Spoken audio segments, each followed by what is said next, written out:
George Cartledge, Jr., a leader in both business and the community, who's carried forth a family tradition of success and excellence in the furniture trade. George Cartledge, Jr. was born in Atlanta in August of 1941, where he would live for almost a decade. His father, George Sr., had an unusual route into the furniture business. He didn't like the apron that he wore working part-time at a grocery store during high school. He wanted to wear a suit like the staff at the furniture store across the street. So he quit working as a grocer and offered to work for free at the furniture store, where he could wear that suit. He challenged the furniture store owners to evaluate him for 6 months and then pay him what he was worth. He ultimately became the best furniture salesman in Atlanta and a partner in that business. The family, including young George Jr. and sister Pat, moved to Roanoke in 1952, when George Sr. opened the company's new store on 2nd Street in Roanoke, the current location of Blue 5 Restaurant. George Jr. entered 6th grade at Crystal Spring Elementary School and later attended Virginia Episcopal School in Lynchburg. He would eventually leave that school prior to graduating, but with nearly enough credits to do so, and it's worth noting that VES required more credits for commencement than public schools. No matter, George Jr. convinced Hampton-Sydney College to accept him as a freshman, telling the school that he wanted to be in college because his girlfriend was. Then, in his sophomore year, he married that girlfriend, Mary Ann James, who was at Hollins. "I whisked her away to Farmville," laughs Cartledge. He graduated from Hampton-Sydney with honors and a degree in economics in 1963. He would go on to become a trustee of the college for 28 years and is now a trustee emeritus. The entrepreneurial spirit was strong in young George. Back in Atlanta, he successfully sold Coca-Cola products, first on a street corner and then from a wagon, going door to door. At VES, he sold flowers at dances, and there were other examples of that spirit prior to him joining then Grand Piano Furniture Company. He started in the warehouse at the age of 13 and was paid $10 a week. His father allowed him to keep $1 and put the rest in savings. George would grow in his father's company. In the early 50s, the company expanded beyond Roanoke by loading a trailer with pianos and driving to Radford, where they would sell from the back of the vehicle and then make home deliveries. But they ran into trouble with the sheriff there, who didn't like the portable business model, so they opened a store there and in Covington. There were more stores, in fact, at one time as many as 23. From those stores, a grand tradition was born. Every customer received a free Coke at the door. It began in 1963 with the opening of Grand's Lynchburg store, and the company has given away Cokes ever since. At that initial event, there were so many people, police had to rope off the street. Cartledge recalls once at the Charlottesville store that someone walked in saying, "I just came in here to get a Coke." And Cartledge replied laughing, "Guess what? I only give you a Coke to get you in here." Grand stores give out more than $1 million in Coke products each year, and they've never considered doing away with them as a cost-saving measure. Cartledge, like any good employee, worked his way up through the ranks, working as a truck driver, salesman, and later on, a buyer. A plane crash in the early 60s claimed the lives of some of Grand's executives, necessitating that Cartledge take on even larger responsibilities. One key decision eventually was dropping the word piano from the company's name. He was once berated by a customer who came to the store to buy a piano, only to discover that there was none. So company officials thought about it and decided to change the name to Grand Home Furnishings.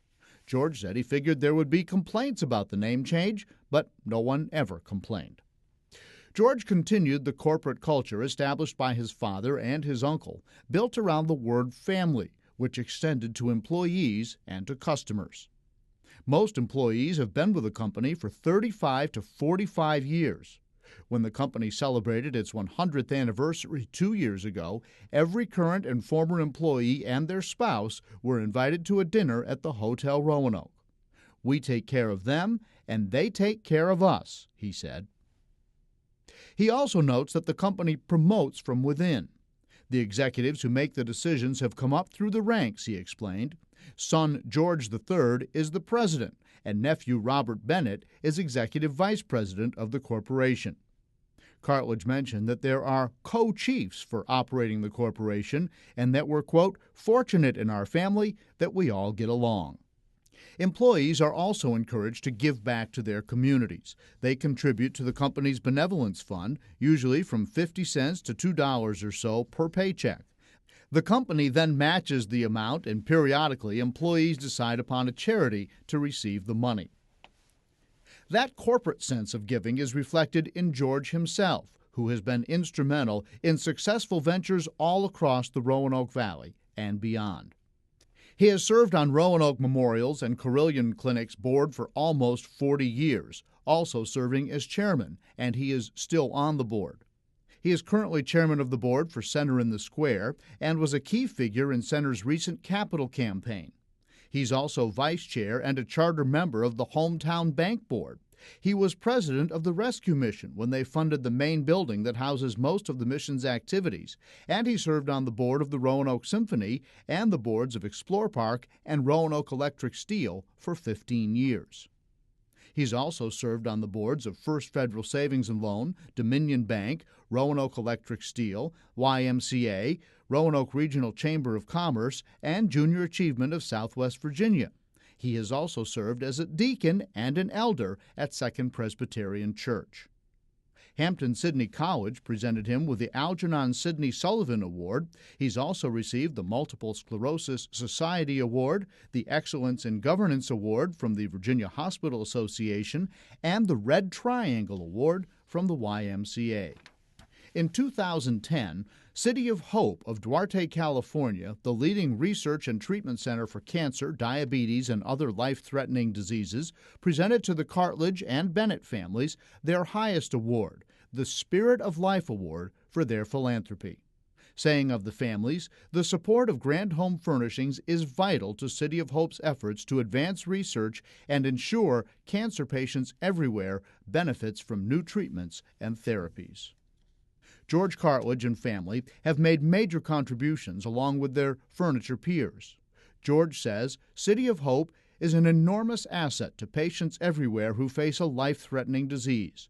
Our company is privileged to help the institution pursue new ideas and accelerate the pace of discovery so that cures can be found. Through all the business and service to community, George and Mary Ann have been married for 52 years. Son George Cartledge III was born in 1963 and is married to Barbara, and they are parents to 4 children. He serves as president of the company.